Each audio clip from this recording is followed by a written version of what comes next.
Johannes 15 vers 5 lees ons, ek is die ware wingerdstok en julle die lote. Wie in my bly en ek in hom, dra baie vrugte, want sonder my kan julle niks doen nie. Hierdie is vandag net weer 'n herinnering om afhanklik te wees van God. Baie keer dink ons kan iets op ons eie doen, ons kan self die situasie beheer of bestuur, maar dikwels besef jy weer dat jy dit glad nie op jou eie kan doen nie en dat jy totaal en al moet oorgee en Christus moet vertrou met die uitkoms. Jy kan net jou beste gee en jou 100% jou deel doen en dan moet jy leer om oor te gee.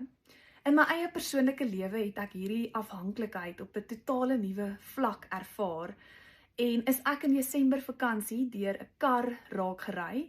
Die kar het reg oor my been gery tydens vakansie en ek het 'n oop wond, tib-fib fraktuur gehad. Ek moes 'n noodoperasie kry en moes van voor af leer loop en dit is 'n geweldige lang herstelproses. Ek is nog steeds besig in die herstelproses want dit is omtrent 12 tot 18 maande in totaal.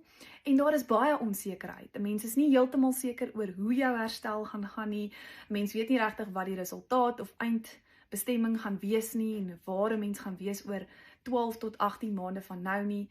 En dit was nie maklik nie. En so verg dit om elke liewe dag geduldig te wees en die Here opnuut te vertrou met die fynste kleinste detail van jou bestaan. En dit is vandag my wens en my gebed vir jou. God is die wingerdstok en jy is die loot. Bly in hom.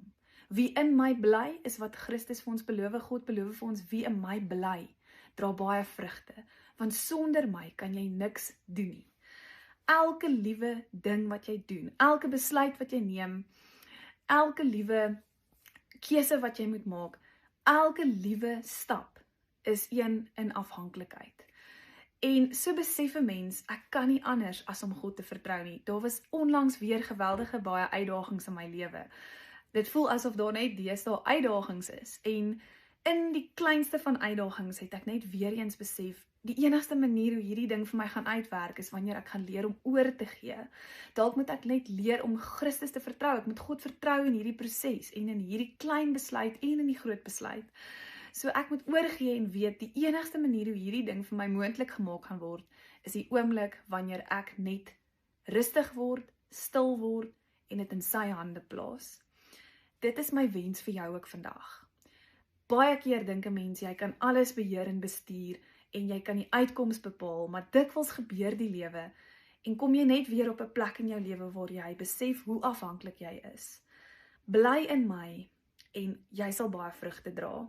Dis die enigste manier hoe ander ook deur jou geïnspireer kan word, wanneer jy jou bron van krag kry by Jesus Christus alleen. Ons kan dit nie op ons eie doen nie, ons moet ook eers probeer nie. Gee net jou beste en vertrou die Here met die res en gaan sit by sy voete en word stil en word afhanklik. Geniet jou dag.